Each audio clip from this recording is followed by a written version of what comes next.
Meus irmãos, paz seja convosco. Recebam essa semente, essa ministração. Que o Senhor os abençoe em nome de Jesus. Antes de você se assentar, eu quero convidá-los a refletir comigo sobre algo.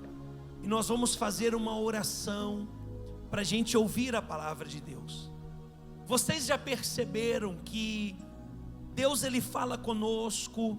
Existe uma voz do céu nos guiando, mas contra essa voz de Deus e contra essa voz do céu, existem muitas outras vozes tentando abafar, tentando calar a voz de Deus na sua vida, como por exemplo, a voz do medo, a voz da dúvida, a voz das incertezas, muitas vezes a voz de um familiar combatendo a sua fé, a voz da perseguição que possa estar acontecendo no teu trabalho, na sua vizinhança.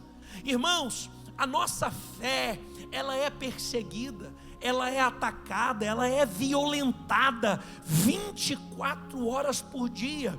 O nosso inimigo não descansa, mas eu tenho uma palavra: o nosso Deus também não dorme, Ele não cochila. Aquele que te guarda, aquele que te defende, luta por você, Ele não vacila.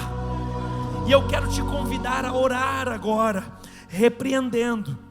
Nós vamos orar repreendendo todas as forças e toda voz que luta contra a voz da nossa fé, que luta contra a voz de Deus nos nossos ouvidos. Levante o mais alto que você puder uma mão e comece a orar. Eu quero ouvir você orando, eu quero que a sua oração chegue no trono de Deus nessa noite. Você que está nos assistindo, ore conosco aí de onde você estiver, e ore repreendendo a voz do medo. Abra a sua boca e ore, repreenda a voz da incerteza, a voz da dúvida, a voz da perseguição, a voz talvez que veio de um familiar tentando matar a sua fé, tentando matar a presença de Deus na sua vida. Nós oramos, meu Pai, e que caia por terra agora tudo aquilo que luta contra o teu projeto na minha vida, tudo que luta contra os teus planos na minha vida, nós repreendemos, e que seja estabelecida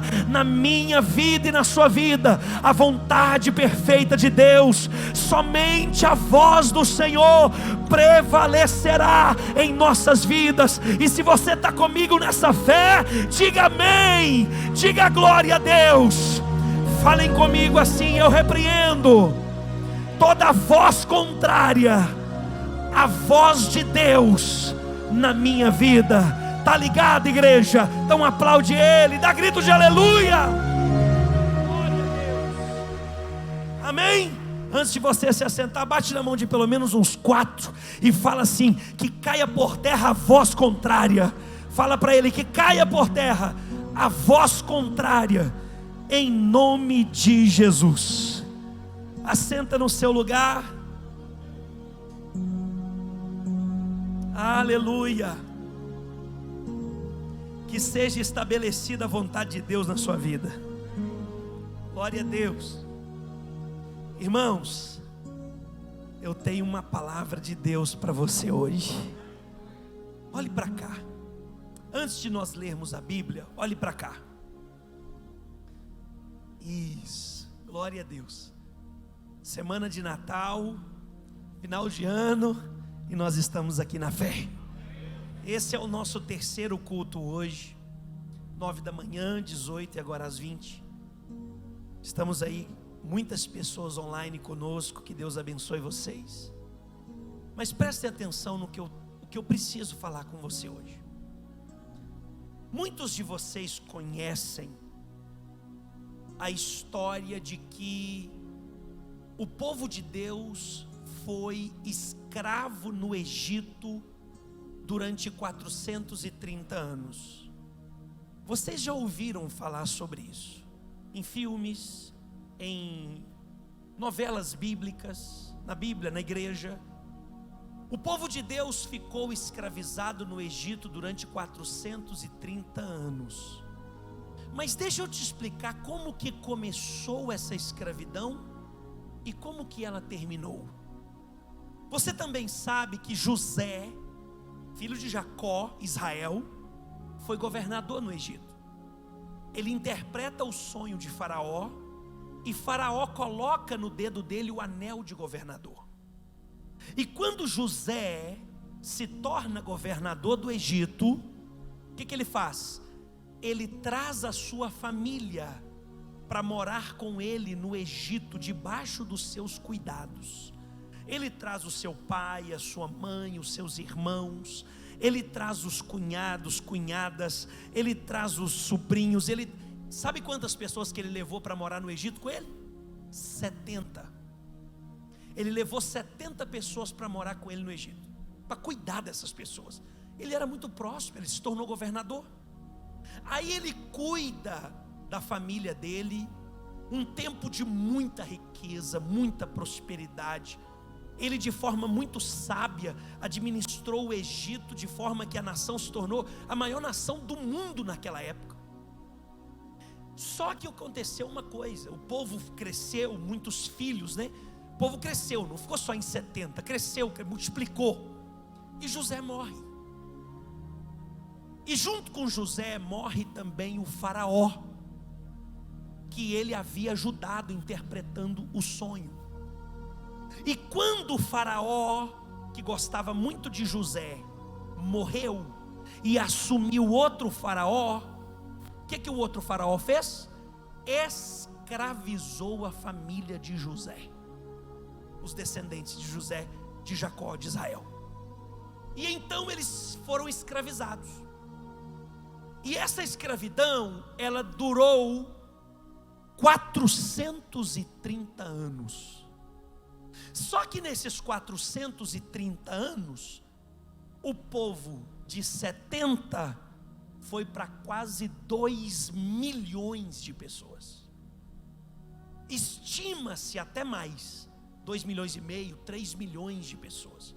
Entenda que naquele tempo, os casais não tinham 1, 2, 3 filhos, 10, 12, 15, 20. Então o povo cresceu muito.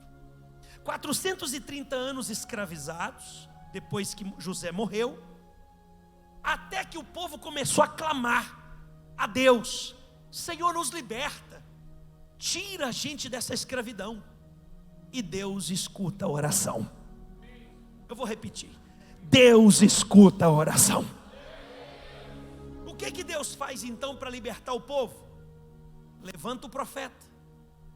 Ele levanta Moisés, e ele chama Moisés e diz a Moisés: eu vou te usar para libertar o meu povo do Egito. E ele é enviado para conversar com o Faraó em nome de Deus. Só que Deus já tinha adiantado para Moisés: Moisés, eu não vou deixar o Faraó libertar o meu povo enquanto eu não castigar o Egito com 10 pragas. Então Moisés sabia que ele ia lá pedir para Faraó libertar, mas que o próprio Deus não ia deixar o Faraó libertar. Por quê? Que Deus queria punir o Egito com 10 pragas. Agora, uma curiosidade: por que 10 pragas? Porque naquele tempo, o Egito adorava 10 principais deuses. Eles eram politeístas, eles tinham muitos deuses. E por que 10 pragas? Porque cada praga era para envergonhar um dos deuses do Egito. Vou te dar 2 exemplos. Existia um deus que era adorado no Egito, que era o deus das águas. Tipo, tem a Iemanjá no Brasil, a deusa das águas, a rainha das águas, que é adorada nos mares, nas lagoas. Para quem não sabe, a Lagoa da Pampulha, em Belo Horizonte, é consagrada a Iemanjá. Tem uma estátua dela dentro da lagoa. Ok? Lá no Egito tinha um Deus, que era o Deus das águas. Qual foi a primeira praga que Deus mandou? Transformou as águas do Egito em sangue. O que Deus estava dizendo? Resolve aí, Deus das águas. Resolve o problema do Egito. Pá! Água em sangue. Ninguém resolvia. Uma outra praga que Deus derramou foi a praga da escuridão. Por que a praga da escuridão? Porque eles adoravam o Deus Sol, que inclusive o faraó dizia ser a encarnação do Deus Sol. Eu sou o Deus Sol. Ah, é? Então escuridão, resolve aí a escuridão, Deus Sol. E não resolveu. A escuridão durou 3 dias e 3 noites, e era tão densa que a Bíblia diz que podia pegar na escuridão. Imagina uma escuridão que você pode apalpar nela. Deus derrama 10 pragas no Egito. Escute com atenção. Eu estou te contando a história desde a escravidão até a libertação.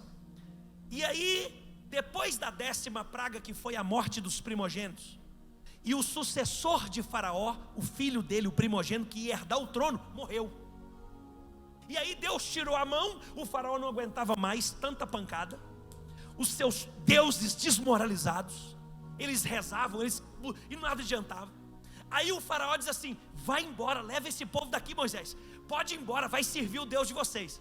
Só que antes de sair do Egito, eu já contei isso aqui para vocês, Deus mandou fazer o sacrifício do cordeiro e bater de porta em porta e pedir a riqueza deles. Quando eles batiam na porta, os egípcios davam tudo que eles tinham de dinheiro e de riqueza.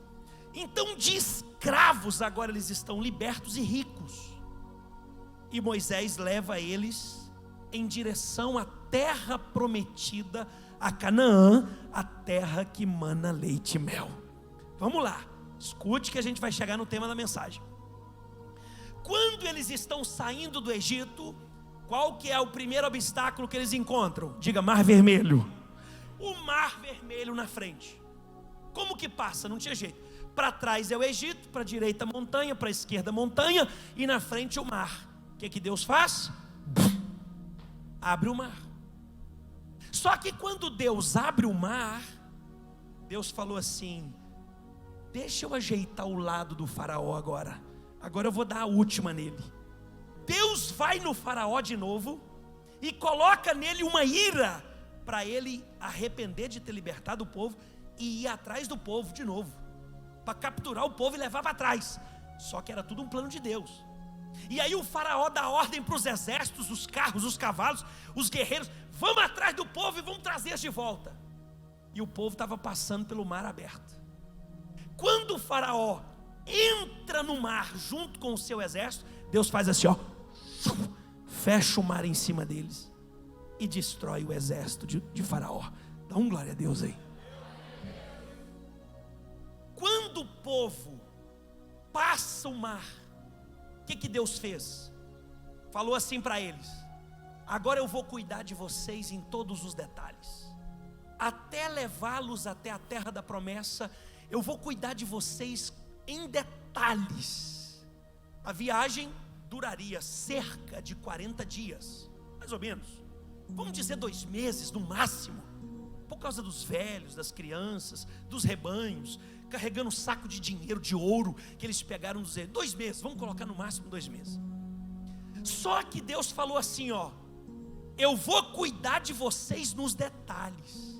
Eu vou dar água para vocês, eu vou tirar a água da pedra para vocês, eu vou fazer cair comida do céu para vocês todo dia, eu não vou deixar a roupa de vocês envelhecer, o sapato vai crescer, pelo amor de Deus, dá um glória aí, gente, o sapato vai crescer no pé, eu vou colocar durante o dia uma nuvem para fazer sombra, ar condicionado para vocês, de noite eu vou colocar fogo nessa nuvem para aquecer vocês do frio. Ei, não vai ter ninguém doente, porque eu sou o médico dos médicos e vou cuidar de vocês. Eu vou dar tudo o que vocês precisam, até vocês entrarem na terra prometida. Só que agora eu vou começar a pregar. Olhe para cá. Porém, contudo, entretanto, todo esse povo que saiu do Egito morreu no deserto. Pergunta para mim, por quê? Porque eles não abandonaram os maus hábitos que tinham como escravos no Egito. Pastor, se eles morreram no deserto, quem foi que entrou na terra prometida? Eu te conto. quem nasceu no deserto.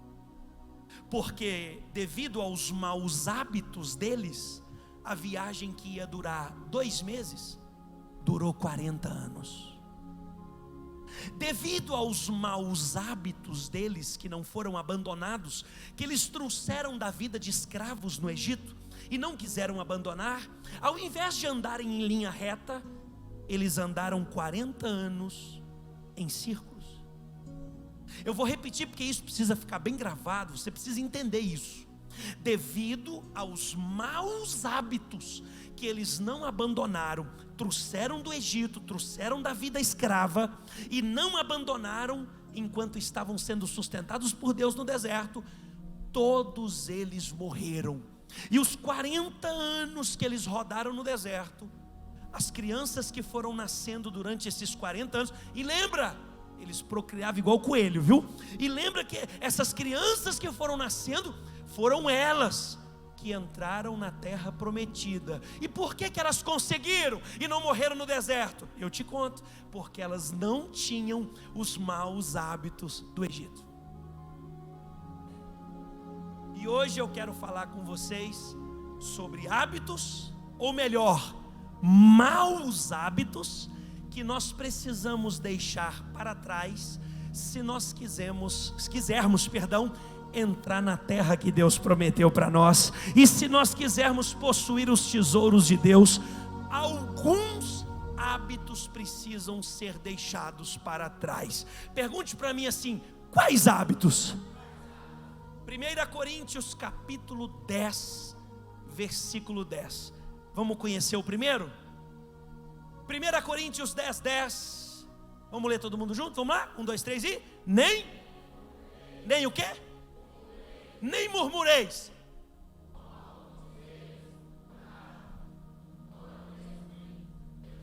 Diga comigo: murmuração mata no deserto. Sabe por que eles morreram no deserto? Porque eles reclamavam de tudo. Eles reclamavam da comida que Deus dava para eles, eles reclamavam da água, eles reclamavam do profeta. E lembra que eles tinham saído da escravidão ricos. Deus usou o profeta, Deus tirou eles do Egito com mão forte, abriu o mar, colocou nuvem, e eles reclamavam da nuvem, eles reclamavam do calor de noite, do fogo da noite, eles reclamavam da roupa do corpo, eles reclamavam da comida, reclamavam da água, reclamavam do profeta, eles reclamavam de tudo. Eles não sabiam agradecer. E toda vez, escute o que Deus vai falar com o seu coração agora. Toda vez que eles murmuravam, uma tragédia acontecia e muita gente morria. Vou te dar um exemplo. Teve uma vez que eles murmuraram do profeta, de Moisés e de Deus ao mesmo tempo. Do meio da areia do deserto saíram serpentes, cobras, víboras venenosas, e começou a picar o povo. Irmãos, imagina, as cobras saíam de dentro da areia e começou a matar. Uns caíam mortos na hora, outros caíam espumando a boca, uns caíam passando mal. Aí eles começaram a gritar de medo e dizendo: Moisés, Moisés, ora por nós que a gente pecou. Aí Moisés orava a Deus: ó Senhor, tem misericórdia do teu povo. E nisso já tinha morrido um monte. A murmuração fez com que eles andassem em círculos 40 anos e morressem no deserto. Você tem o hábito de murmurar, de reclamar do teu trabalho, de reclamar da tua casa. Você tem o hábito de reclamar do teu relacionamento, de reclamar das tuas roupas, de reclamar da tua moto, de reclamar do teu carro. Você tem o hábito de reclamar do teu salário, de reclamar do teu patrão. Você tem o hábito de reclamar de tudo que você tem? Então se prepara para andar em círculos na vida e morrer no deserto. Jesus é o nosso maior exemplo de vida, de caráter, de coração, de postura, de comportamento. Um dia Jesus estava diante de aproximadamente 20.000 pessoas, com fome, 3 dias que o povo não comia. Imagina a fome que aquele povo estava, 3 dias sem comer, 20.000 pessoas. Aí Jesus vira para os discípulos e fala assim: vamos dar comida para o povo. Um dos discípulos de forma natural e carnal, chegou para Jesus e disse: mestre, a gente não tem dinheiro para dar comida para esse povo, manda eles embora com fome mesmo. Se a gente tivesse uma fortuna, não ia dar para dar um lanche para eles. Jesus disse: senta todo mundo de 50 em 50, de 100 em 100, organização. Quer viver milagre? Organiza a tua vida. Deus não trabalha no meio da desordem e da bagunça. Deus é um Deus de ordem e decência. E por que o pastor fica aborrecido pedindo a gente para sentar aqui? É porque Deus, o Deus que está nessa casa, é um Deus de ordem e de decência, e Ele só opera na ordem. Senta o povo de 50 em 50, 100 em 100, que nós vamos dar comida. Senhor, nós vamos dar comida para eles. Como? Alguém tem alguma coisa? Aí aparece um menino com 5 pães e 2 peixinhos. O interessante é que a Bíblia faz questão de falar peixinhos, que era pequenininho. Mas o que você faz com 5 pães e 2 peixinhos diante de 20 mil pessoas com fome? Vamos aprender? Jesus pegou o cesto, 5 pães e 2 peixinhos, e ao invés de falar assim: que porcaria, isso não vai dar para nada, o que eu vou fazer com isso? Não foi essa a postura dele. Ele levantou os céus e deu graças a Deus. É pouco, mas eu sou grato. Ei, é pouco, mas eu sou grato. Levanta a mão e recebe uma palavra no teu espírito. Escute o que eu vou te dizer, que eu falo da parte do Senhor para a tua vida. Tudo que você reclamar, você vai perder.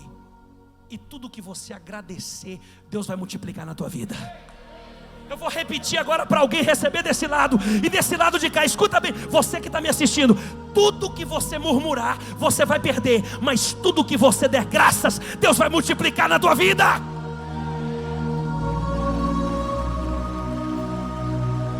Aleluia. Graças eu te dou por esses 5 pães e 2 peixinhos. Aí ele entrega o cesto para os discípulos e fala: entrega para o povo. Na medida que eles iam entregando, Deus ia multiplicando. O pão e o peixe foi sendo multiplicado. E o mais lindo é que sobraram 12 cestos cheios, e todo mundo comeu e ficou farto. Eu queria tanto ouvir um glória a Deus da igreja. Aleluia. Você tem o hábito de agradecer pelo pouco que você tem hoje? Pastor, eu tenho tão pouco, agradeça, porque a Bíblia diz assim, em tudo dai graças, porque esta é a vontade de Deus. A vontade de Deus é que você seja grato. A vontade de Deus é que você não murmure. A vontade de Deus é que você agradeça, e quando você agradece, Ele multiplica. Mas escute isso, guarda essa frase: se você murmurar, a tua vida nunca vai sair do lugar. Tem gente que vem para a igreja murmurar. Tem gente que reclamava quando a igreja não tinha ar-condicionado, que a igreja era quente, e hoje reclama que a igreja é fria. Tem gente que reclamava quando andava de ônibus, e hoje está reclamando do carro que Deus deu. Tem gente que reclamava quando era solteiro, e está reclamando hoje que está no relacionamento. Você precisa entender que tem gente que não é grato a nada, que tem gente que só sabe abrir a boca para murmurar. Minha casa está ruim, minha roupa está ruim, meu sapato está ruim, meu salário está ruim, meu emprego está ruim, meu relacionamento, minha igreja está ruim, meu pastor está ruim, está tudo ruim, minha célula está ruim, nada está bom para a pessoa. Esse tipo de gente, a vida não sai do lugar e vai morrer sem viver a promessa de Deus. Mas eu sou um pregador de promessas de Deus. Eu vim aqui para dizer para alguém, não sei quem, aquele que vai crer agora e receber.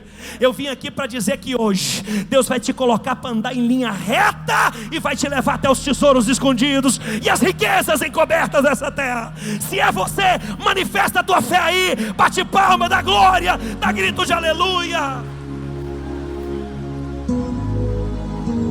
Fala comigo: o mau hábito da murmuração precisa sair das nossas vidas.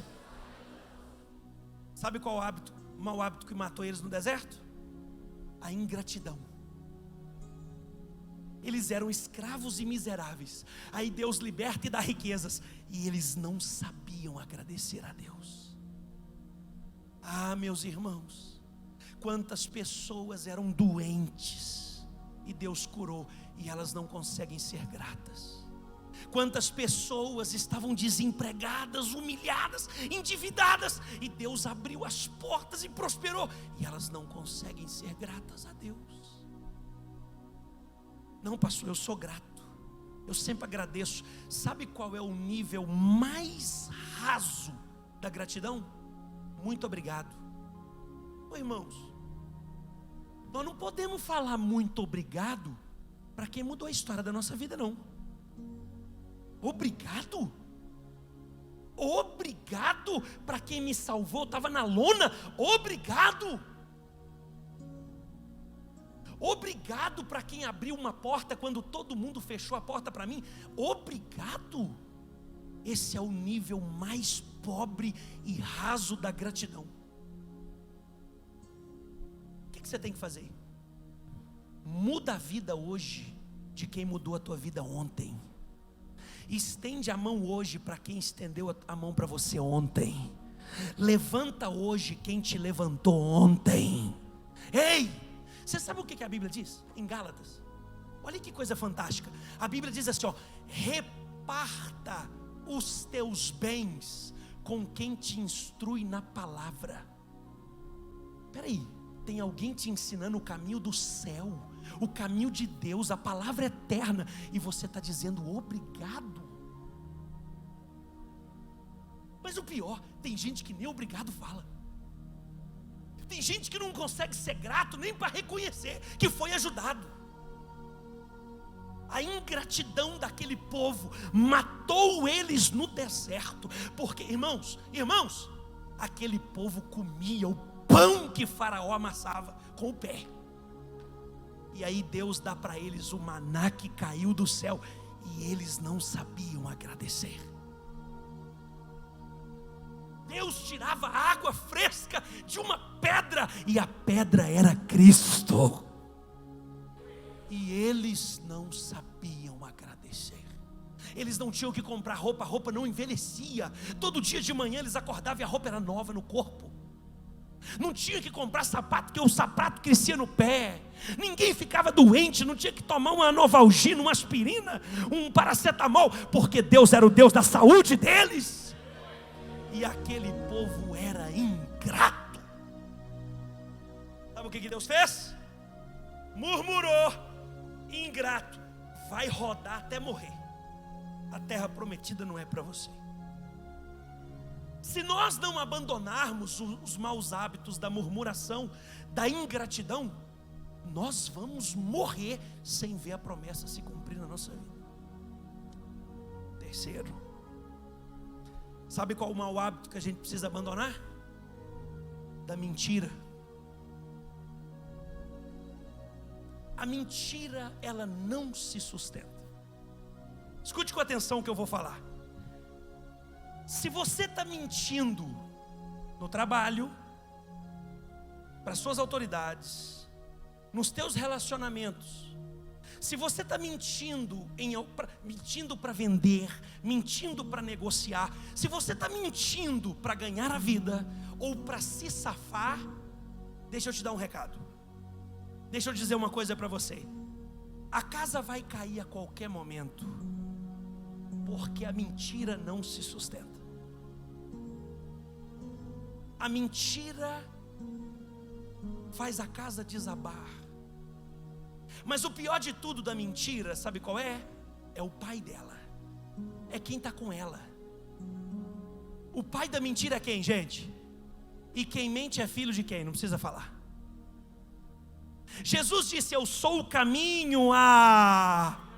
Jesus é a verdade, o diabo é a mentira. Quem fala a verdade está com Jesus. Quem fala mentira está com quem? Toda vez que uma pessoa conta mentira, um demônio pula nas costas da pessoa. Ela acha que ela se deu bem, mas ela vai se dar muito mal. Deixa eu te contar uma coisa. A Bíblia diz que fora do reino dos céus ficarão os mentirosos, todos que amam e praticam a mentira. Qual que é a diferença? Tem o que mente e tem o que apoia a mentira.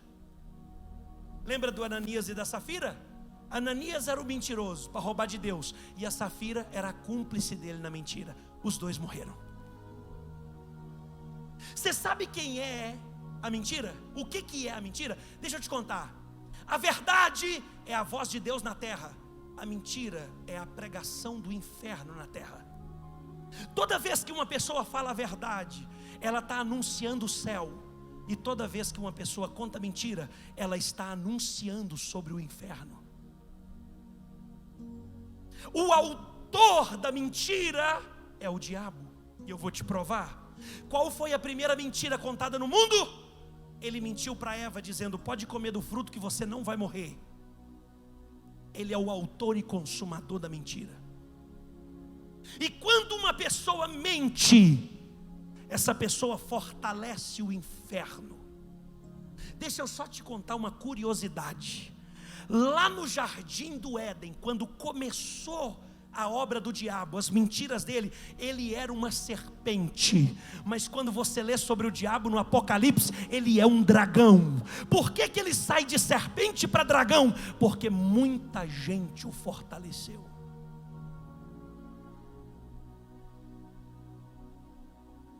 Todas as vezes que uma pessoa conta mentira, para quem for, onde for, mentirinha, mentira, mentirona, onde contou uma mentira, o diabo está ganhando. Por isso que não tem como dar certo a mentira. Por mais que na hora pareça que a pessoa ganhou ou se livrou, logo ali na frente a arapuca já está armada. Então, custe o que custar, doa o que doer, fale a verdade.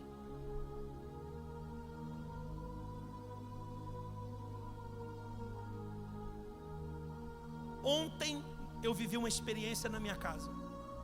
Eu não contei isso nos 2 primeiros cultos, o Espírito Santo está me fazendo lembrar aqui agora. A pastora está amamentando a Alice, e graças a Deus deu muito leite, graças a Deus. Era um sonho dela amamentar. E ela achou, através da internet e tal, uma bomba extratora de leite, para ajudar, tipo ordenhar mesmo, para ajudar a tirar leite. Só que essa bomba, ela é cara, muito cara essa bomba. É uma bomba que coloca nos 2 seios para extrair o leite, muito cara. Aí ela, muito sensata, virou para mim e disse: meu bem, eu achei para alugar, em conta, vamos alugar? Eu falei: vamos alugar. Alugamos a bomba, uma bomba cara. E aí, a moça que trabalha lá em casa, uma pessoa muito, muito bacana, muito honesta, muito simples, pegou a bomba e ferveu ela para esterilizar. Só que ela não sabia, ela ferveu uma pecinha que era a bateria da bomba, estragou a bomba. A minha esposa falou assim comigo: e agora, o que a gente faz? A bomba é muito cara e ela estragou, parou de funcionar.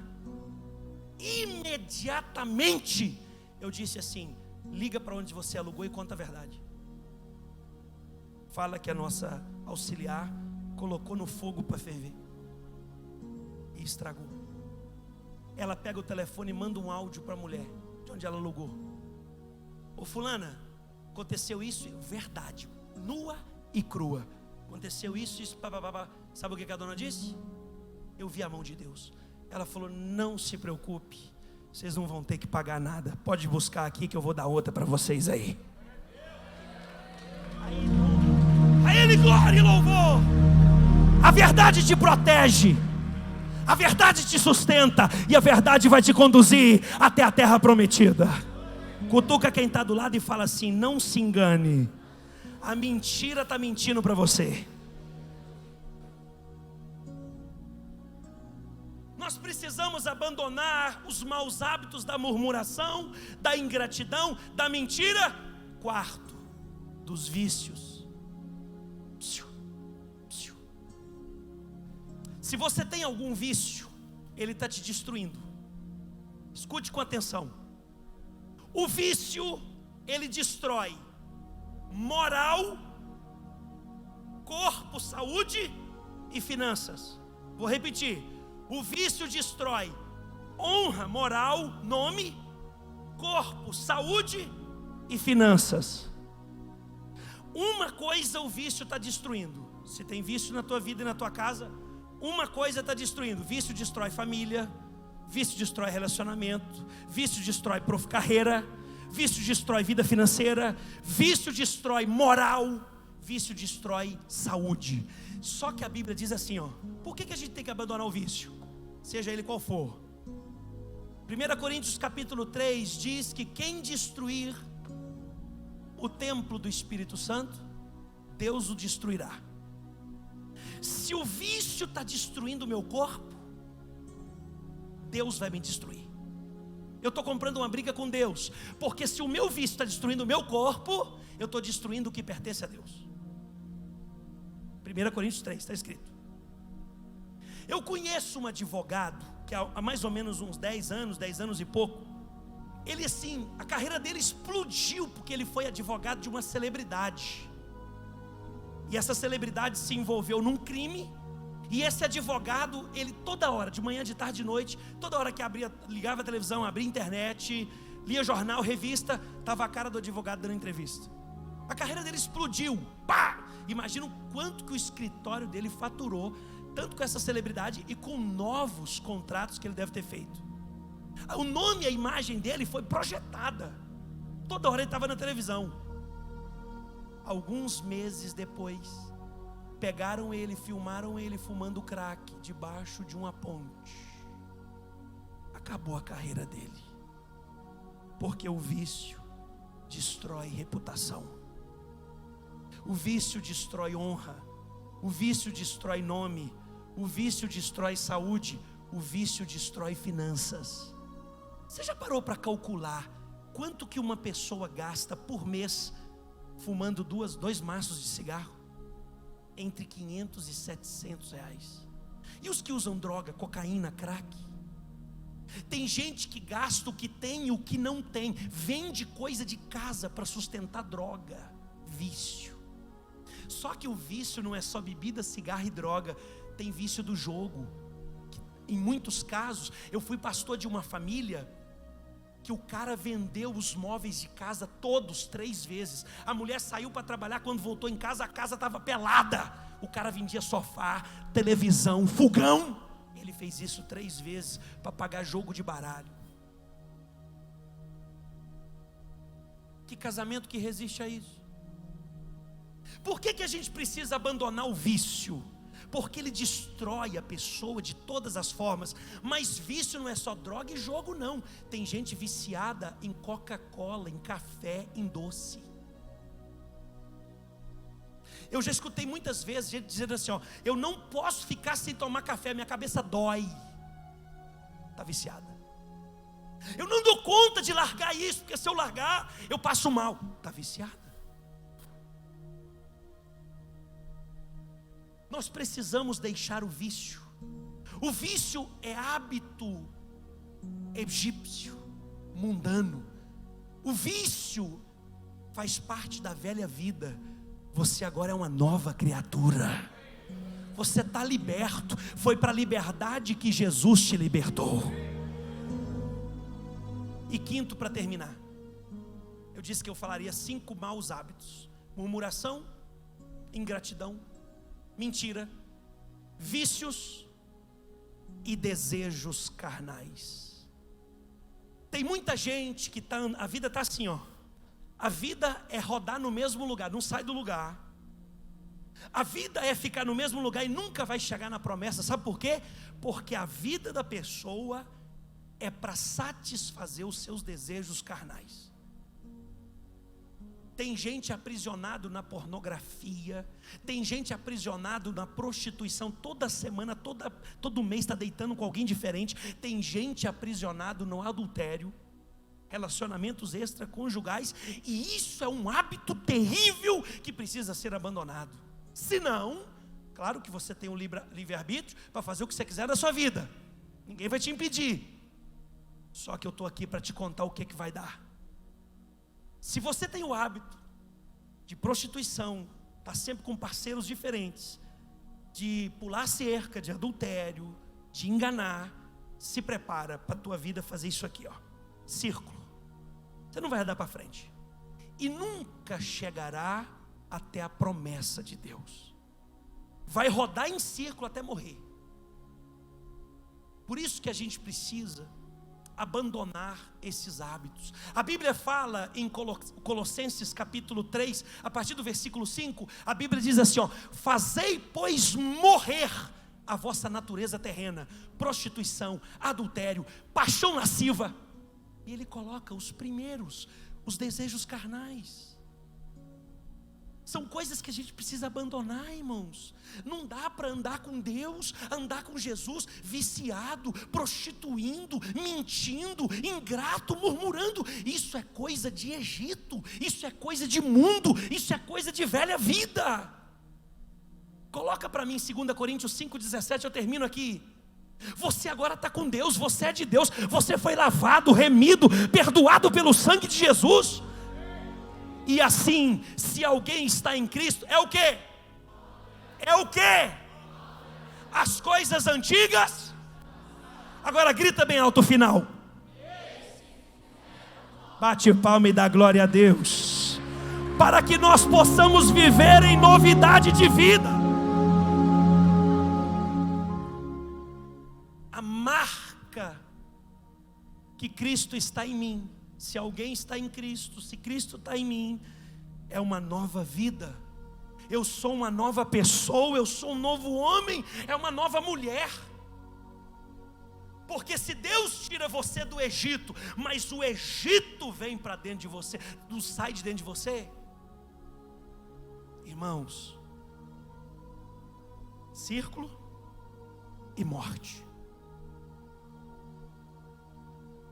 Quero orar por você agora, nós queremos orar por você, para que hoje o Senhor te fortaleça, te dê sabedoria, para você substituir os maus pelos bons hábitos da palavra de Deus. Fica de pé no seu lugar.